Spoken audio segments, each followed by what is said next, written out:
Fear my boss may deny our long-awaited honeymoon due to my health-related absences, so how do I convince her otherwise? My husband and I eloped back in December, and ever since, we've both been looking forward to our dream honeymoon. The problem is, the location we desperately want to visit isn't at its best during December, thanks to the weather. We decided to wait and go in August, which also happens to be our other anniversary. My coworkers celebrated our marriage with me after the fact, even throwing a little post-wedding party and gifting us with a money tree to help us fund our honeymoon. That gesture meant a lot to me. It felt like everyone was cheering us on, everyone knew about our trip, and I just felt so much love and support.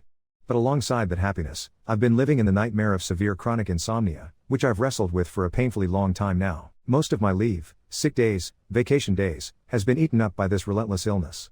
I'm exhausted, literally and figuratively, from using my time off just trying to function. After a particularly brutal month, I found myself needing to go on intermittent FMLA, just to keep my job safe during bad flare-ups. My coworkers have been a blessing, supportive, understanding, while my boss gets it on paper, but in my gut, I know she's frustrated. I understand her position, she needs my attendance to improve. I want that too. But until I can get into a specialist, I'm still waiting for an opening. I'm chained to the whims of my body. The worst part is deciding how to use the few good hours I get.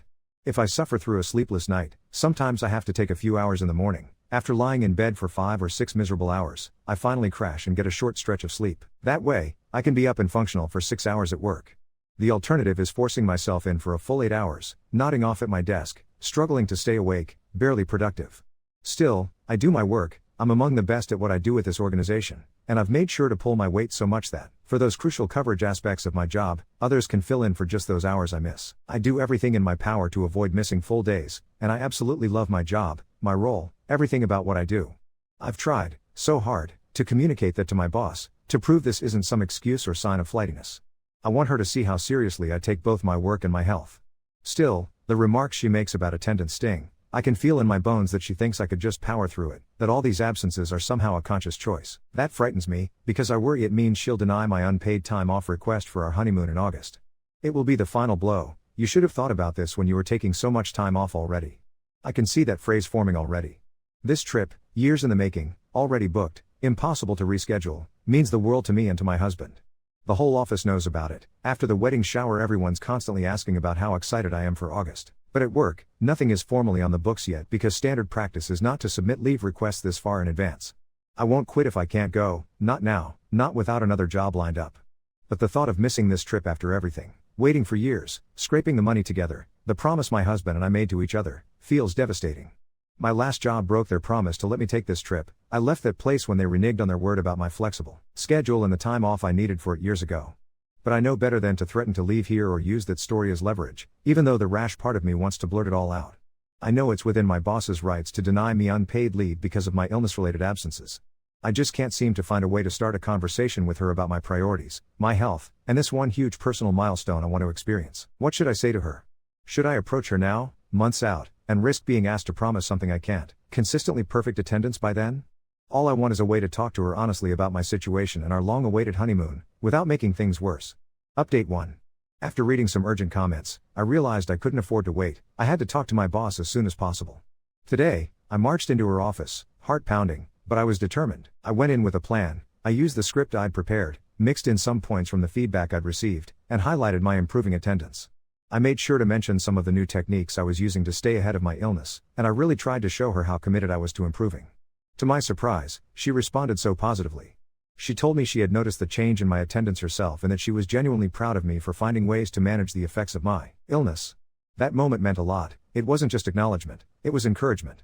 When I brought up the honeymoon, all my nerves came rushing back, but it turned out she wasn't as focused on it as I was. She vaguely remembered I had a trip planned for the summer, but naturally, it hadn't been on her mind. Once I explained where we were going and when, she lit up and got genuinely excited for me. The whole conversation felt much more relaxed than I'd imagined. She didn't say a definite yes or no to my request yet, and I knew an enthusiastic, unconditional yes was a long shot anyway. Instead, she told me that as long as I could maintain my current attendance level, about 1 to 2 hours missed per week, and as long as I don't have any major flare-ups, she saw no problem with me taking that week off. I'd come to her with a game plan, including my schedules with specialists and how I'd handle their needs before and after my trip, as well as ideas for collaborating with other admins. She was open and receptive to all of it. I won't lie, a tiny part of me felt a little disappointed not to get a resounding, enthusiastic yes. But, honestly, this is the best outcome I could have expected, and I feel genuinely grateful. Doing my homework and thinking things through really paid off, and the advice I received gave me so much clarity, even when it hit me right in the feels. I also realized my situation is a little different than most people picture when they think admin, and I'm pretty lucky with where I am. I might still struggle with being concise. I do realize I'm prone to word vomit, but that's something to work on as I keep moving forward in my career. I'm so thankful for all the support and advice I received. Thanks to a few suggestions, I even found new ways to try handling my insomnia that I'd never considered before, and I'm actually looking forward to seeing if they work. My hope is that I'll be back one last time in August, sharing a story about a fantastic honeymoon and maybe even a few blissfully sleep-filled nights. Update 2. Just over a week before I was supposed to finally leave, I got the dreaded news: my leave request was denied. I received my leave form back with a cold, official policy excuse stamped on it. But then, another department head I'm close to pulled me aside and told me there's actually no such policy in our organization, it's entirely at the supervisor's discretion. So now I'm left hanging, wondering why she chose that excuse, or just why I was turned down at all. Either way, that trip I'd been counting down to isn't happening. The disappointment hit hard, especially since every off-the-record sign pointed to my approval. In my last talk with my supervisor, she'd actually sounded positive.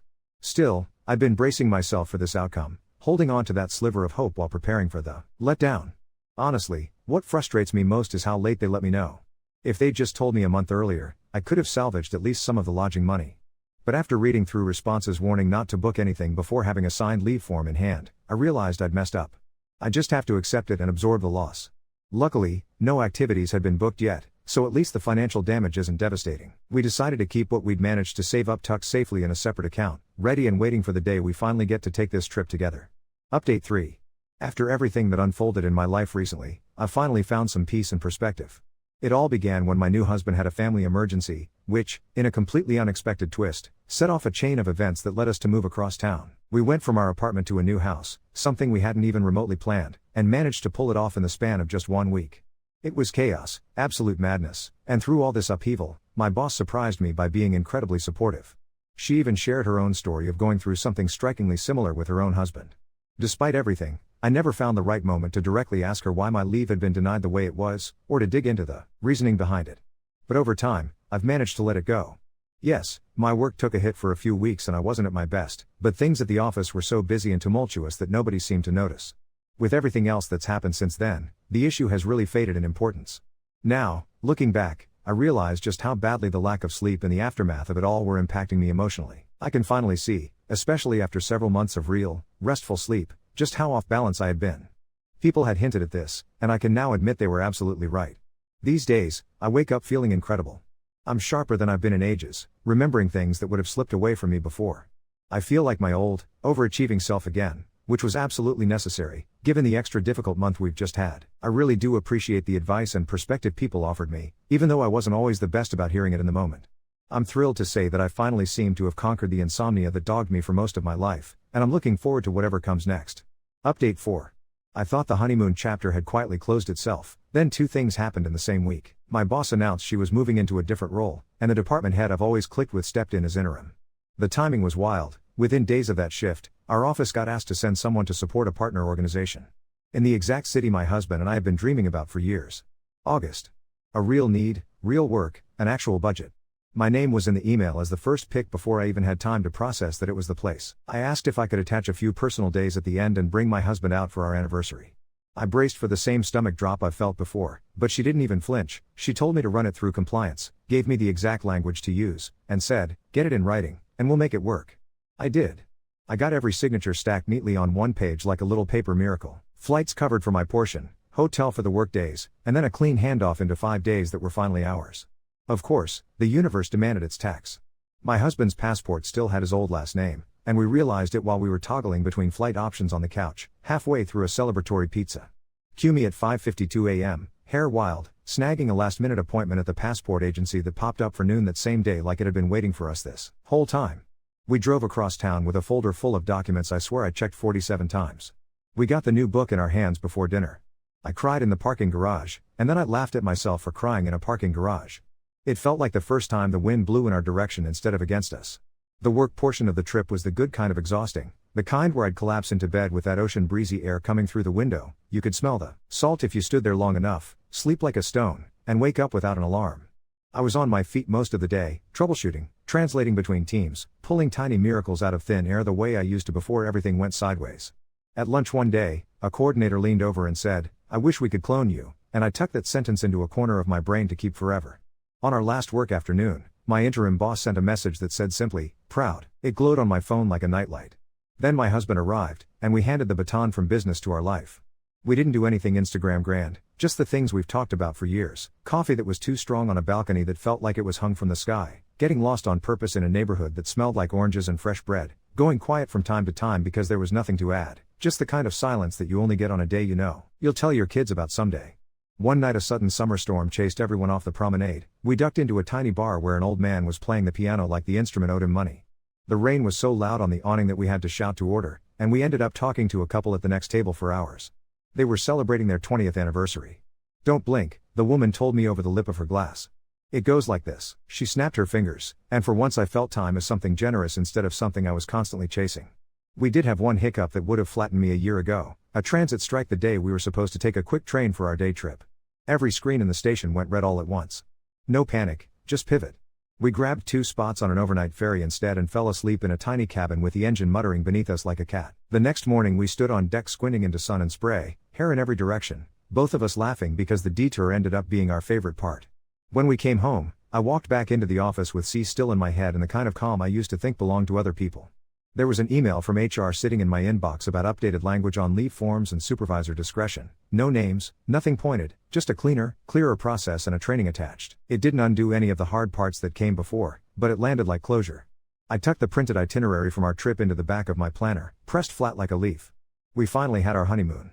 Not the one I drew on napkins when we were planning the wedding, not exactly, but ours, stitched together out of work and luck and 100 small yeses. And, in a small full-circle moment, that money tree my coworkers gave me in December moved with us and now sits in the corner of our new living room, throwing out a ridiculous number of baby leaves. I water it in the mornings before work, put my hand on the soil to test it, and I swear I can feel it rooting deeper. I think I am too. Update 5. A week after we got back, I was standing barefoot in the kitchen testing the soil of the money tree like I always do, and the little moisture meter needle swung into the sweet spot. The morning light was hitting everything just right. The leaves were making these slow, deliberate shadows on the counter, and for whatever reason it made me think of time in inches instead of months. I went to brush my teeth and there it was, this faint second pink line on the stick I'd left next to the faucet, like someone took a watercolor brush and barely touched the paper. I stared at it until my eyes went fuzzy. My husband walked in mid-swish with his toothbrush and went absolutely still. We both did that laugh cry that's part shock, part of course, part oh my god are we allowed to be this happy, heads pressed together over the dumbest, most miraculous piece of plastic I've ever held. It felt like the ferry all over again, the engine hum in my ribs, something steady moving us forward even if we couldn't see the shore yet. Work didn't slow down to make room for any of it.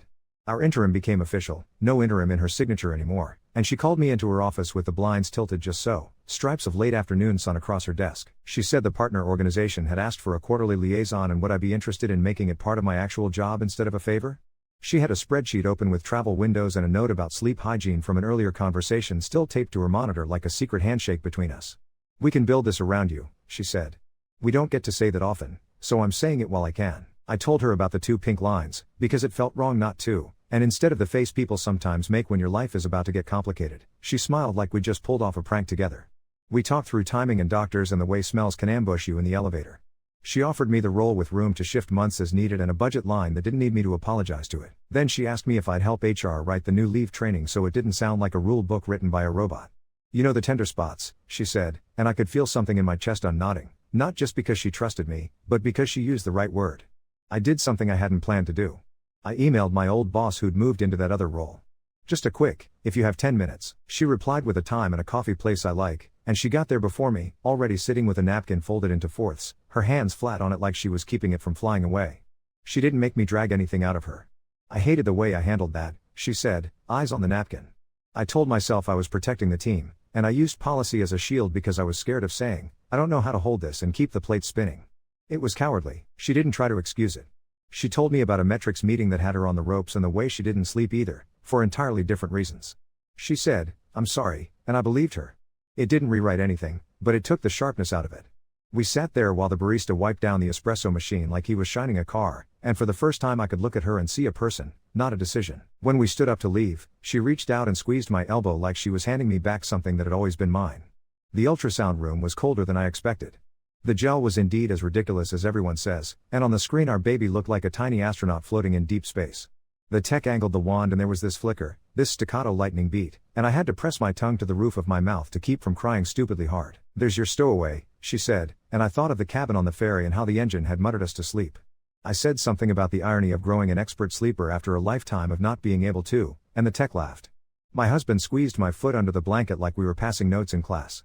We went out afterward and bought the softest pair of socks I've ever touched in a color that matched the shutters in that city. He found the sheet music for the song the old man was playing the night of the storm and learned it on a second-hand keyboard he dragged home off Marketplace. The first time he played it in our living room, the baby flipped like someone was tumbling through water, and I fell asleep on the couch to the sound of it, a mercy I don't take for granted. I said yes to the liaison role with the understanding that my doctor would have veto power. The first trip falls in the window where it's still easy to travel, and we've already set the return date in pencil instead of pen because I've learned how to leave room. We piloted a remote day with the partner org last week where I hosted from our conference room with a live feed from a balcony over there so I could see the same sea while I translated their needs into our language. It was a small, nerdy thrill to watch my worlds line up like that. Someone made a joke about me importing the salt air and I tucked that next to the cloning comment from lunch because I'm a magpie for sentences that make me feel like I'm doing something right. On my desk now, a program for the training I'm co-writing with HR that actually says care and coverage at the top instead of something clinical, a printed consent form with my doctor's neat precise signature, a sticky note that just says breathe in my handwriting from a day I meant it. At home, the money tree being ridiculous, throwing out even more baby leaves, and an envelope tucked into the back of my planner that holds an ultrasound printout and a scrappy little ferry ticket we saved even though no one would ask to see it again. I water the plant in the mornings and press the soil with my fingers until I can feel the cool right below the surface. It's not lost on me that everything good seems to have started to root at the same time, and for the first time in a long time, I'm not scared to watch it grow. Update 6. The first time the baby kicked hard enough to stop me mid-sentence, I was standing in front of a dry erase wall drawing a bridge between our timelines and theirs with 3 different colors of marker. It felt like a finger flick from the inside, more surprise than pain, and I put my palm there without thinking, shirt riding up just enough that our facilities guy, who'd come in to fix the projector, saw and mouthed, "Hi" at my stomach like we were co-conspirators. After the meeting he handed me a roll of blue tape like it was an award and said, "For securing your cables and your small passenger," which is now what he calls the baby whenever he passes my desk. Travel window opened and I took it. The plane did that sudden drop thing over the water, the kind that makes everyone's hands fly to the armrests at once, and instead of spiraling I counted like the engine was breathing with me, in for 4, out for 6, and ended up falling asleep with my face in the shape of the foam headrest. When the wheels hit the tarmac the smell that came into the cabin was so specific I almost laughed, salt and hot stone and the metal tang of the jet bridge, like a curtain lifting on a set I already knew by heart. The hotel fire alarm started wailing at 2:17 a.m. I checked the clock because I'm cruel to myself like that. We all clattered onto the sidewalk in the kind of outfits you only see during fire drills. The coordinator whose spreadsheet has saved my life twice in a towel and sneakers, a man from finance in a full suit with no socks, me in my robe with my passport in my hand because apparently that's who I am now. A guy rolled out a little espresso cart like he was summoned by siren. The smell made me want to cry and drink 6 cups at the same time. I leaned against a planter and the baby thumped, twice, as if in protest, and the coordinator pointed at my stomach and announced a no one, "We got a drummer." The alarm cut off as abruptly as it began. "False trigger, toaster on another floor," the night manager said. We all trudged back in like we just performed a low-budget parade. I slept afterwards like someone had physically turned down a dial. On day 3, a shipment hung up in customs threatened to kneecap our entire agenda. I found myself with 3 phones on one table like I was running a telethon, making a case in 2 languages about a crate of supplies that had no business being as complicated as it was. I don't know what changed, maybe the years of insomnia training my brain to find daylight in places it doesn't belong, but I started translating not just words but incentives, and I could hear the click on the other end when the man realized what he got out of helping me. The crate cleared an hour later. The message from my boss said "Wizard," which I ate like a piece of candy and put the wrapper in my pocket. We went back to the bar with the piano because of course we did. The door was propped open with a brick and there was a square of paper taped to the glass with a photo of the old man. The dates underneath did the math for me. Inside, the piano had a little ribbon tied to one leg and a bouquet of lilies drooping in the heat. A woman behind the bar saw me looking and said, "His daughter," touching her chest. She told me they'd started letting anyone who knew his songs sit in for a bit at night so he doesn't get bored upstairs. A kid with a shaved head and 2 long arms came in and played the same line the old man had hammered out during the storm and I cried like I was trying to win something. We left with a cocktail napkin stamped with the bar's name and a smear of orange oil on my thumb that I refused to wash, off until morning. Back home, the training went live. We called it care and coverage and watched a room full of managers sit down like they were bracing to be indicted and then, slowly, unclench. I told one small true story about a Tuesday morning and a cup of tea trying to be coffee and the way language like discretion feels like a trap if you've ever fallen into it before. People laughed in the right places and took notes where I wanted them to. Afterwards, two supervisors I barely know stood by the door and shared the exact number of times they'd written policy as a shield and hated themselves for it. My old boss came, sat in the back with her pen cap in her mouth, and lined up 3 questions that were really one. How do you hold people and plates at the same time without breaking either? We didn't solve humanity, but she took my hand when we were done and said, "You made this softer," and I felt that reverberate in places I didn't expect. I brought her a clipping of the money tree in a jam jar with notches in the glass from where the lid used to be. "Low light, lazy watering," I said. She laughed and said, "Like me," and tucked it under her arm like a loaf of bread. Pregnancy remains a comedy in which the punchlines are primarily fluids. I failed the 1-hour glucose test by 4 points and I had to do the 3-hour, which is the kind of endurance event I did not train for. I packed crackers, a stack of printed agendas to edit while I waited, and a pen that writes like butter, and watched the waiting room television show a cooking segment where a chef poured sugar into a bowl in slow motion like a propaganda film. The baby did a backstroke after the second blood draw and then took a nap at the exact moment I needed her to perform, which honestly is something I respect. I passed, barely, and treated myself to a bouquet of carrots that looked too proud to eat. On the second liaison call from our conference room, the partner org propped a tablet on a balcony rail and aimed it at the sea like a promise. I had the room lights off. It felt like sitting in a movie theater with the best kind of bootleg. A gull kept walking in and out of frame like it was Union. My interim, now just my boss, perched on the edge of the credenza with her paper cup and a knot high in her hair and whispered, "We really did import the salt air," and I tucked that next to Wizard, because I'm building myself a small private lexicon of the bright things people have said to me when they weren't thinking. I propagated another cutting from the money tree and brought it to HR, and then a third for the coordinator who keeps saving me from my own calendar. There are glass jars with hopeful green nubs sprouting in 3 separate windows now, roots teasing the water like they're deciding if it's safe to be seen. At home, the original plant has tilted toward the kitchen window like it's listening. Sometimes the baby will press a heel, or an elbow, a comet, against my belly while I'm standing there with my fingers in the soil, and I'll push back gently like we're doing Morse code. 2 different kinds of proof that something is growing in a way you can't rush. I keep a little envelope in the back of my planner that's starting to look like a weird scrapbook, an ultrasound print where the baby looks like a small, elegant shrimp, the napkin from the bar with the orange oil stain turned ghostly, a boarding pass I never used because the wind changed and we had to reroute, a stubby pencil from the lab with a bite mark in it that isn't mine. I stuck a sticky note to the front of the envelope that just says "Leave room," and it has turned out to be the only instruction I can follow happily. We have the crib leaned up in the living room like modern art because we haven't put it together yet. The keyboard my husband dragged home lives under it for now so he can slide it out at night and hunt for the right version of that song the old man played. He still gets lost sometimes and I still fall asleep before the end of the 3rd repetition, and when I wake up I swear the house looks a little greener, like it took a breath while I wasn't looking. Last night the baby hiccuped so insistently I started laughing and couldn't stop. My husband pressed his ear to my stomach and said, gravely, "We have a tiny metronome," and I thought, good. Let's teach her the beat early. We may need her to remind us. Update 7. The week the crib finally stopped being modern art and started being a crib, our facilities guy came by my desk and wordlessly stuck a little square of blue tape on the edge like he was christening a ship. "For your small passenger," he said, and I left it there because superstition is just organization with better branding. The money tree had decided to act like a teenager, sudden growth spurt, 1 leaf bigger than my hand, and every morning I'd press my fingers into the soil and then into the small hollow above my hips where the baby was starting to crowd my breath like a guest who refuses to take their shoes off. On Tuesday I stood in front of the dry erase wall again, trying to draw a bridge without making it look like a complicated pretzel, and felt a tug low in my abdomen like someone plucked a rubber band far away. It didn't hurt, it just made me check the clock in an automatic, unhelpful way. 10 minutes later there was another. The coordinator with the miracle spreadsheet kept talking like she was narrating an audiobook, and I nodded like I was listening while counting, in for 4, out for 6, and the baby rolled her shoulder like she was bored of my math. I texted my husband a single wave emoji and he responded with a ship and a drum and then, for reasons only he understands, a carrot, and I leaned my forehead against the cool painted drywall and laughed. I had a bag under my desk because of course I did. Not the big dramatic kind, just a tote with toothpaste and a long charger and the soft socks that match the shutters. The plan was to go home, take a shower, double-check the envelope in my planner like a raccoon, and then head in when things felt more like capital L labor. Plans are adorable. At 5:12 p.m., I sneezed in the elevator and immediately thought, well, that's cinematic. I said, okay, out loud to no one. The elevator did its smooth patient thing and I watched the numbers blink like they were spelling a code. In the lobby the security guard looked at me the way you look at a glass on the edge of a table. "Should I?" he started, and then just stuck his hand out like a crossing guard and held the door for me with a seriousness that made me want to kiss him. Traffic was an impressionist painting, all red and gold and useless. We cut over to the river like we were cheating at a board game and synced up with a barge long enough for me to think of the ferry and feel the engine in my bones.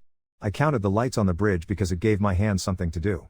My husband kept one hand on the wheel and one knee, very illegally and tenderly, pressed to the tote bag between us like he could keep it from leaping into the back seat. At a long read, we both remembered at the same time that we'd meant to put the keyboard in the trunk because we joked about playing for her in labor, and then agreed that bringing a full instrument into the hospital was a step too far into quirky, so he held his phone up and cued the video of that Storm Night song.